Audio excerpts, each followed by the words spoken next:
Na última aula nós apresentamos a definição de pressão como sendo o limite, quando ΔS tende a zero, do módulo da razão entre o elemento de força ΔF pelo elemento de superfície ΔS. Com isso nós chegamos a uma expressão que fornecia a pressão como sendo a taxa de variação da força em função da superfície em que aquela força é aplicada.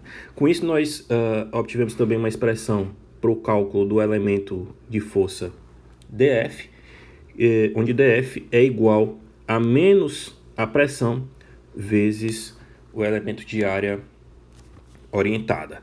Lembrando que a pressão é uma grandeza escalar, ela não vai possuir as características direção e sentido, ela não vai possuir essas duas características que são vetoriais, e a pressão ela vai representar apenas a quantidade de força por unidade de área aplicada num determinado ponto do fluido. Como nós acabamos de dizer, a pressão ela é uma grandeza escalar. Então ela não vai depender da direção do versor de área a qual ela vai estar associada. Isso quer dizer o quê? Isso quer dizer que a pressão num determinado ponto de um fluido em equilíbrio, ou seja, um fluido que não sofre a ação de tensões tangenciais, essa pressão ela vai ser a mesma para qualquer direção que eu observar, que eu adotar. Okay? Então, a pressão num fluido em equilíbrio, num determinado ponto de um fluido em equilíbrio, vai ser a mesma em todas as direções. E para o que é que nós vamos fazer agora? Nós vamos fazer agora comprovar essa observação matematicamente. Para isso nós vamos considerar o equilíbrio de um cilindro infinitésimo do fluido, né? Vamos pegar um volume infinitésimo desse fluido em forma de cilindro, conforme é mostrado aqui na figura 1.5, né? O equilíbrio de um cilindro de fluido. Né? Nós temos esse cilindro de fluido, nós temos esse elemento de área ds', um elemento de área ds. Ao elemento de área ds eu tenho associado um versor de área n, e ao elemento de superfície ds' eu tenho associado um versor de área n', certo? Lembrando que o versor de área ele vai ser sempre perpendicular à superfície a qual ele está associado. Ainda na figura 1.5 nós temos aqui descritas a geratriz do cilindro dz e o eixo z aqui orientado para cima. Então nós temos o eixo z paralelo à normal n que está associada à superfície ds. Né? Lembrando que aqui é ds e esse círculozinho de cima também vai ser ds. A única diferença é essa inclinação aqui para ds'.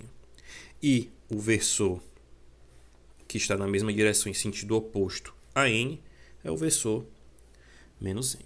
Okay? Então o que a gente vai fazer agora é calcular a componente z, ou as componentes sobre o eixo z, para a força superficial no ponto P e no ponto P'. Bem, nesse exemplo nós vamos trabalhar apenas com forças que estão sobre o eixo z, certo?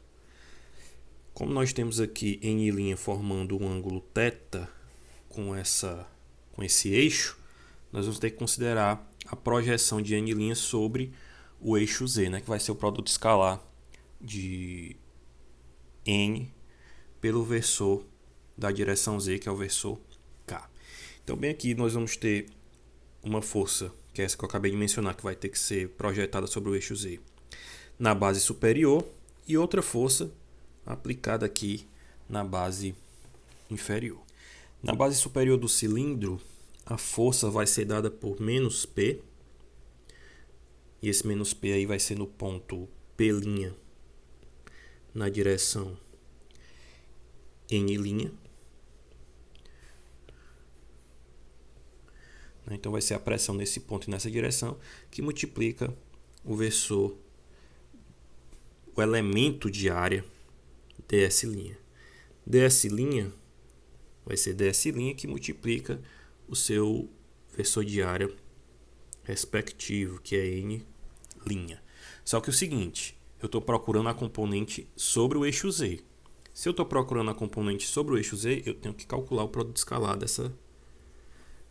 dessas duas direções, n e k, para poder achar a projeção sobre o eixo z dessa força que atua sobre a base superior. Então isso aqui vai ficar igual a menos P no ponto P' na direção N' de ds cosseno de θ. A força aplicada sobre a base inferior vai ser igual a menos a pressão no ponto P na direção menos N, né? Lembrando que eu estou analisando agora a base inferior, que multiplica o elemento de área ds. O elemento de área ds vai ser ds que multiplica menos n, que é a direção de ds associada aqui, ó, à base inferior. Só que é o seguinte, lembrando que nós estamos procurando as componentes sobre o eixo z, certo? Então isso aqui vai ficar menos n escalar k, que é o versor associado ao eixo z. E isso aqui vai ficar igual. Bem, ó, que a gente tem que ter uma atenção para o seguinte. Eu tenho n, ou melhor dizendo, menos n apontando para baixo, e o versor k, ele aponta na direção do eixo z, ou seja, ele aponta para cima. Então, o ângulo entre esses dois versores ele vai ser maior que 90 graus, o que vai me dar um valor negativo para esse produto escalar. Lembrando que os versores são vetores unitários, né? Então, quando eu faço esse produto escalar, o resultado vai ser menos 1. E aí, a força na base inferior vai ficar igual a P, que é a pressão no ponto P e na direção N. Direção N agora porque a gente inverteu o sentido, certo? Vezes o elemento de área ds. Então, como ds vai ser igual a ds' cosseno de θ, a força resultante sobre o eixo z vai ficar, bem, isso aqui é o somatório das forças em z, que é igual a menos P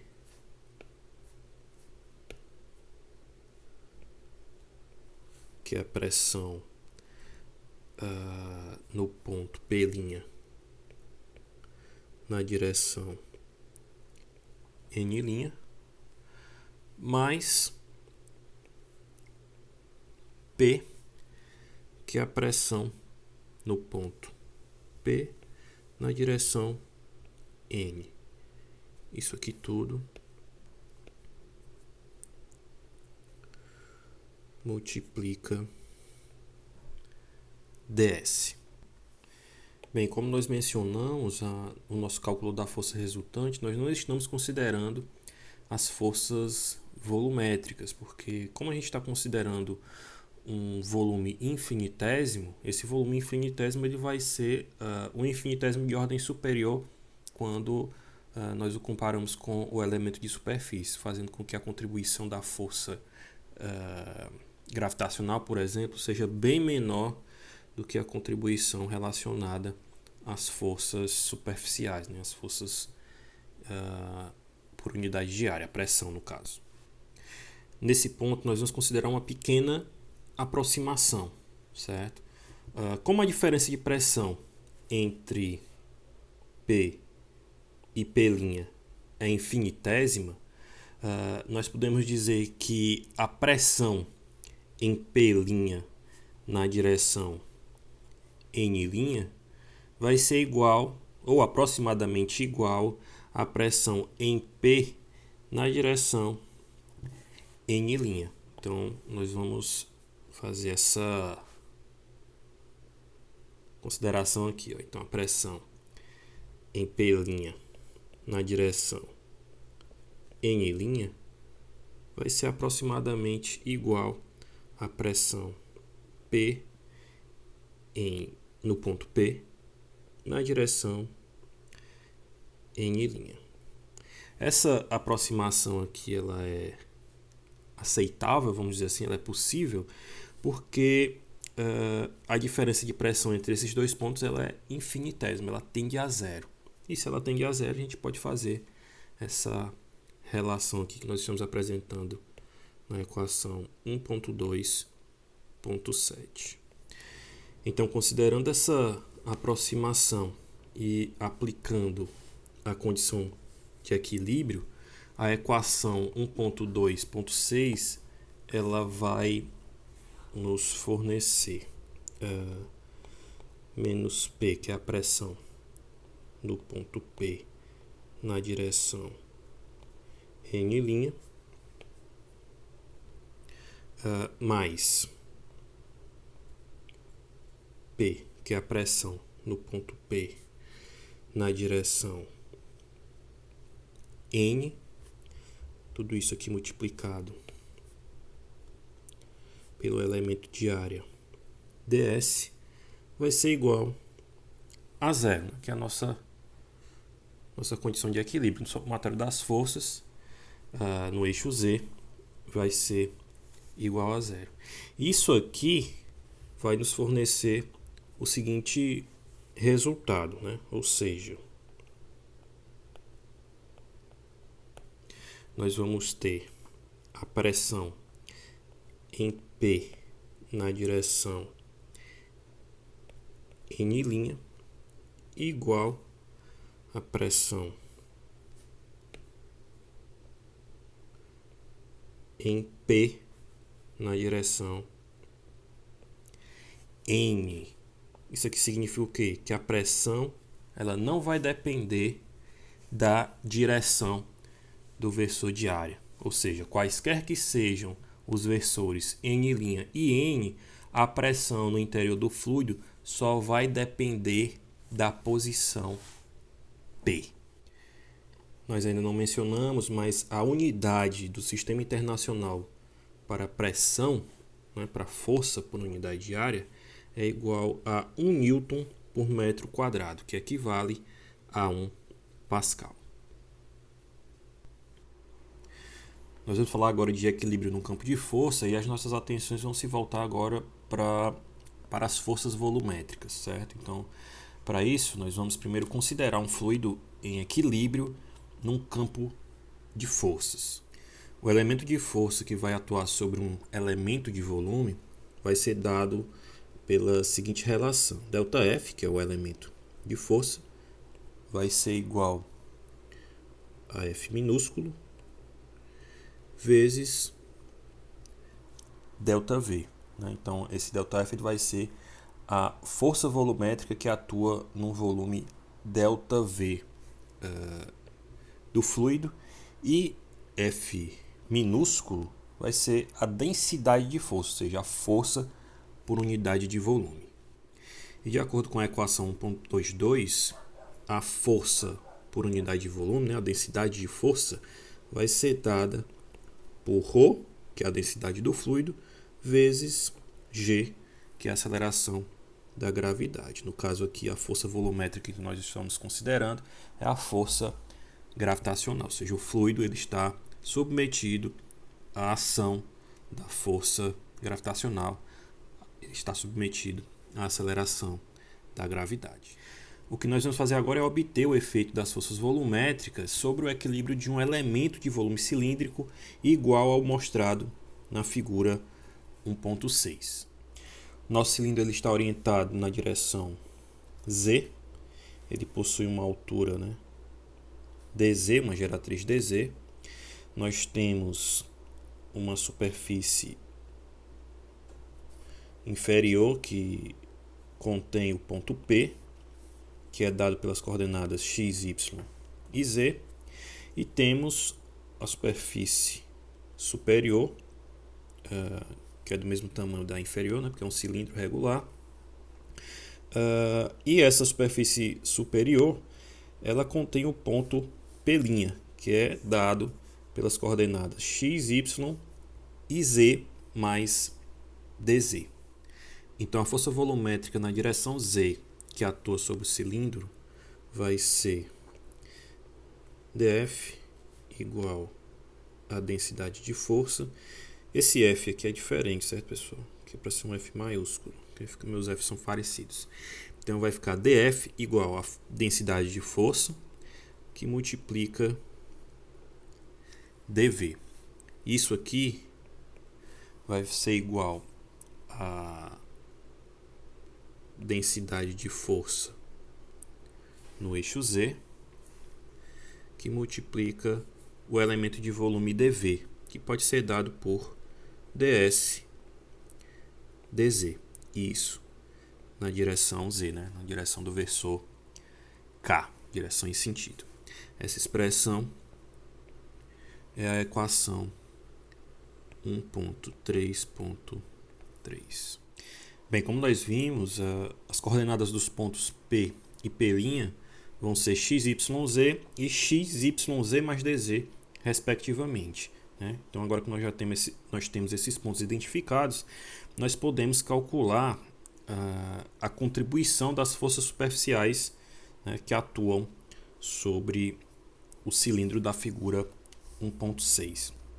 Então, nós vamos usar a equação 1.26. Coloquei ela pequenininha aqui do lado para a gente lembrar, certo? Onde a força vai ser o somatório das pressões que multiplica a área ds considerada, certo? Então isso aqui vai ficar de acordo com a 1.2.6 menos P no ponto x, y, z mais dz, que é o ponto que está na face, né, na superfície ds superior, que é essa aqui, mais a pressão no ponto P, né, no ponto contido na superfície ds inferior do cilindro. Então, isso aqui vai ser mais a pressão P no ponto P, que está situada aqui nessas coordenadas x, y e z. E tudo isso vai ser multiplicado pelo elemento de área ds. Nesse caso da equação que eu acabei de escrever aqui, a equação 1.3.4, nós não vamos poder utilizar aquela aproximação que nós utilizamos no tópico anterior, porque a pressão ela não vai ser a mesma nos pontos que nós estamos considerando, ou seja, nos pontos P e P'. Como a pressão vai mudar, né? A pressão vai ser diferente nesses dois pontos, nós não vamos poder utilizar a aproximação lá onde nós dissemos que a distância, que a variação era infinitésima e que a pressão era aproximadamente a mesma. Não, nesse caso, a pressão no ponto P vai ser diferente da pressão no ponto P'. Então, expandindo a função P de x, y, z mais dz em uma série de Taylor e desconsiderando os infinitésimos de ordem superior, nós vamos encontrar.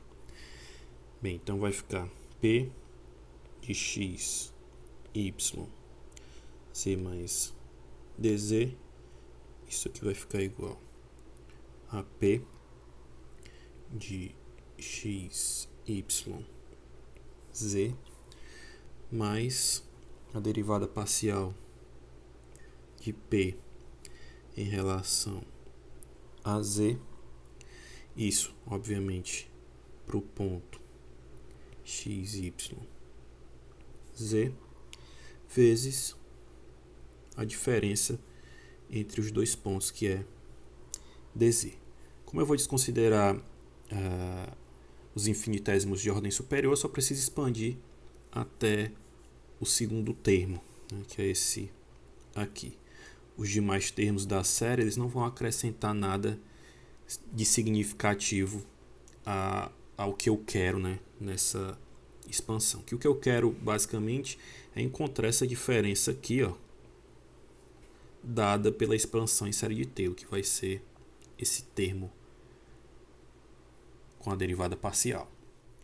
Então isso aqui vai ficar P de x, y, z mais dz menos P de x, y, z igual a derivada parcial da pressão na direção z, del ρ P, del ρ z, no ponto x, y, z, vezes o elemento dz.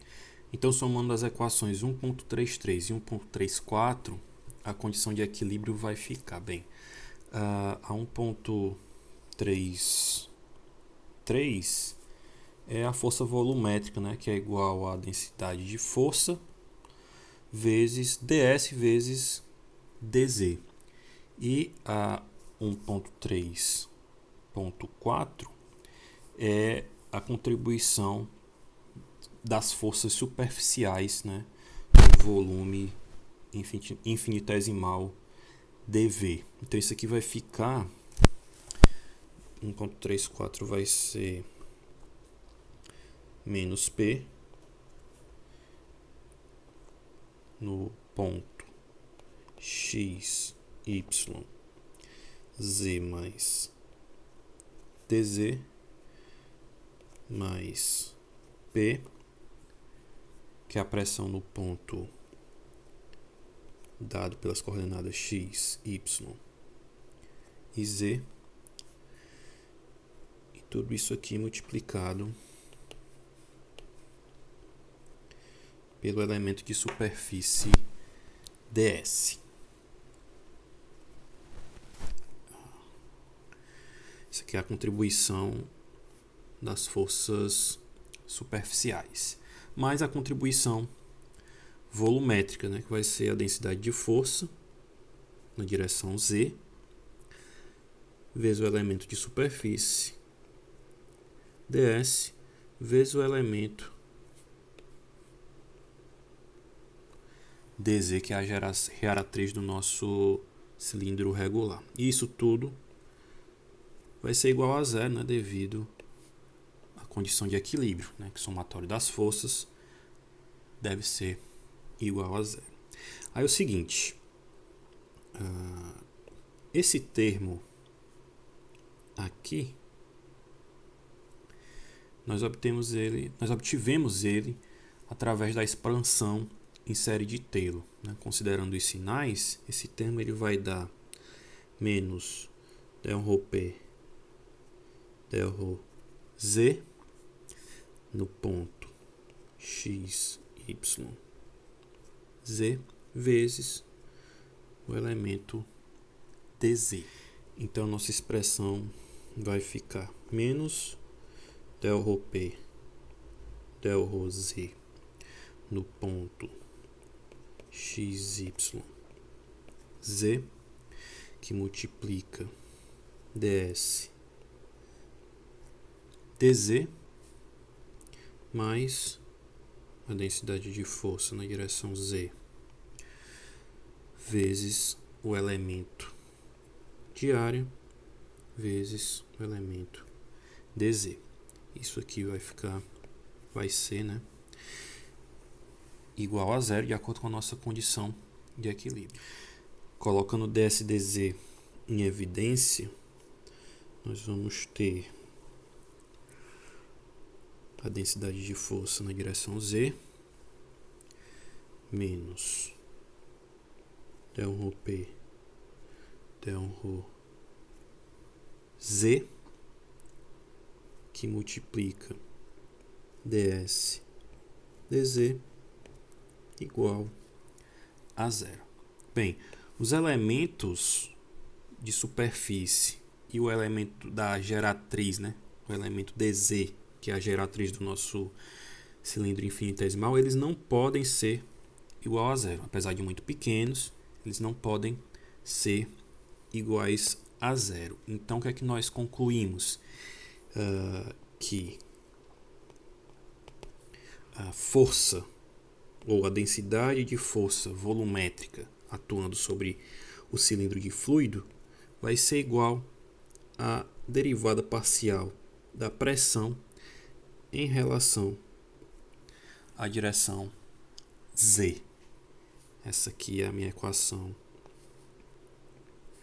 1.3.5, onde P, né, na expressão,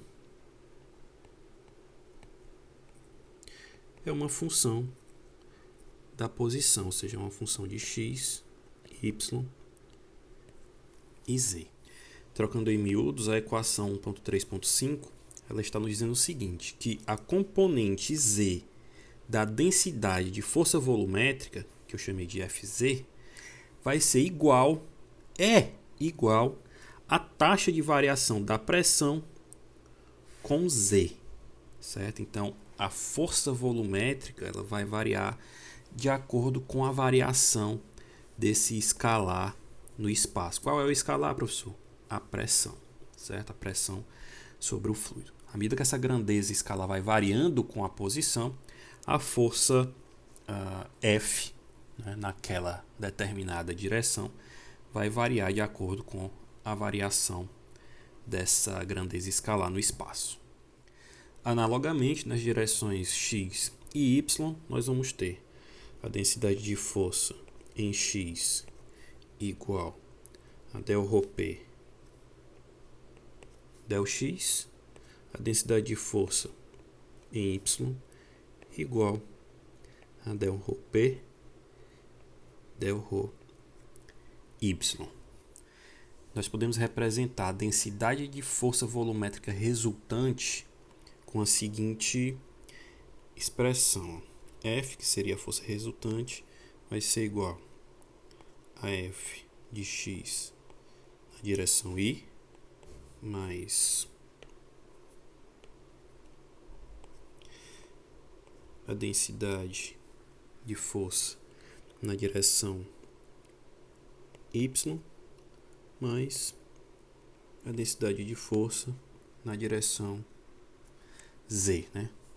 X, YZ e JK. Substituindo os valores de F na expressão que eu coloquei aqui abaixo pelos valores dados na equação 1.3.6, nós vamos obter que a força ou a densidade de força volumétrica resultante vai ser igual a del rho P del rho x na direção de x, né, na direção y, mais del rho P del rho y na direção j, mais del rho P del rho z na direção k. Esse termo ele é o gradiente de P, é o gradiente da função escalar pressão. Então, a densidade de força volumétrica resultante vai ser igual ao gradiente da função escalar pressão. A gente pode reescrever também como F igual ao gradiente de P. Ou seja, a força vai ser o gradiente de uma função escalar. Você pode escrever dessa forma ou dessa forma que eu coloquei aqui abaixo. Então, a densidade de força volumétrica é igual ao gradiente de pressão. Bem, está implícito aqui na equação 1.3.7 que a densidade de força volumétrica e o gradiente de pressão, eles vão ter a mesma direção e o mesmo sentido, mas aqui ainda cabem algumas observações. O vetor gradiente de pressão, ele vai ser sempre normal às superfícies isobáricas, ou seja, superfícies que possuem uma pressão constante, e vai apontar no sentido em que a pressão cresce mais rapidamente, né? Então, como nós podemos ver, o gradiente de pressão ele vai ter o mesmo sentido e a mesma direção da força volumétrica, vai ser perpendicular às superfícies isobáricas, e essa direção em sentido da força volumétrica, né, ela vai ser a mesma direção em sentido em que a pressão cresce mais rapidamente dentro do fluido.